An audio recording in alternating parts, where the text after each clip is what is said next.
Bismillahirrahmanirrahim. Assalamualaikum warahmatullahi wabarakatuh. Kita bertemu lagi dalam tazkirah di pagi hari, insyaAllah. So hari ini saya nak bicara tentang sabar.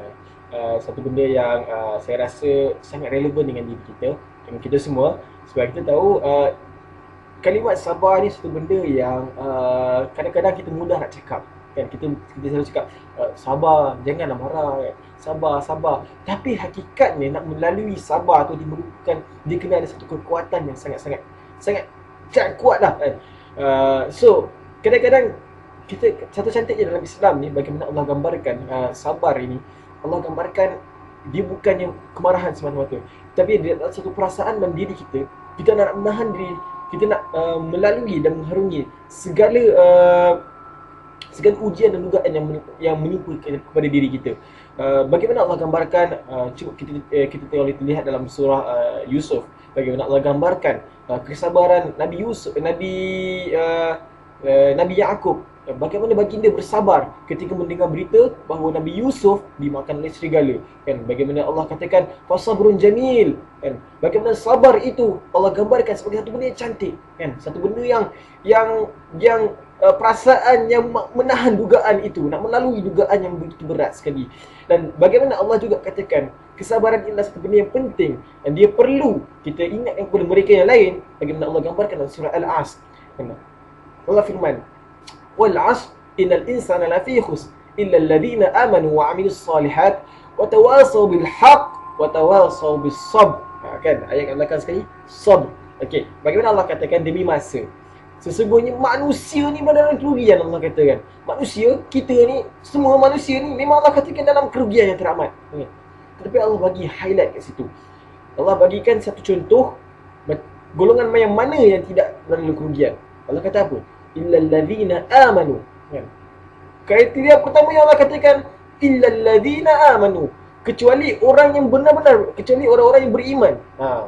Allah katakan kriteria pertama untuk orang yang tidak rugi adalah mereka beriman, kan. Illal ladzina amanu wa 'amilus solihat. Kemudian Allah gambarkan orang-orang yang beriman.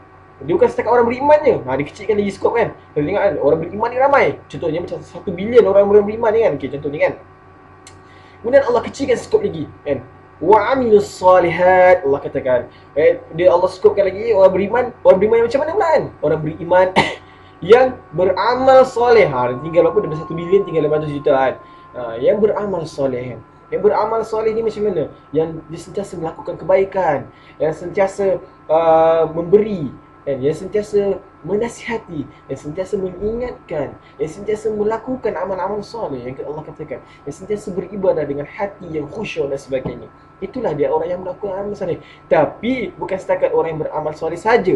Kemudian Allah sambung lagi dengan 2 perkara yang penting bagi kita. Apa dia? Illal ladzina amanu wa 'amilus solihat wa tawasaw bil haqq wa tawasaw bis sabr.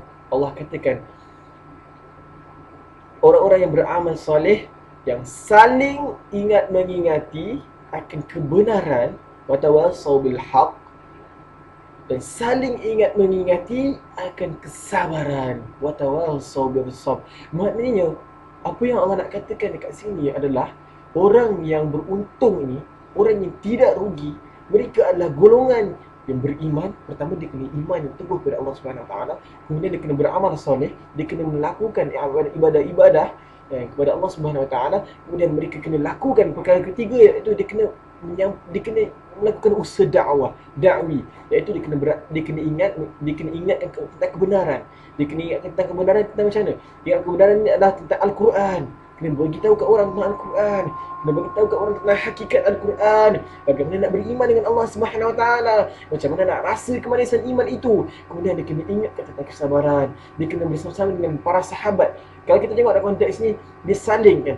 Kalau kita lihat saling ni, maknanya ada 2 way of communication. Kalau 2 way of communication ni maknanya dia hidup dalam kelompok ataupun dalam konteks 2 orang. Kalau kita tengok dalam konteks dakwi ni, dalam konteks jamaah, bermaksud orang-orang mukmin ni kena hidup dalam konteks berjamaah, kan. Bagaimana dalam konteks berjamaah ini barulah boleh berlakunya proses saling ingat mengingati akan kebenaran dan kesabaran.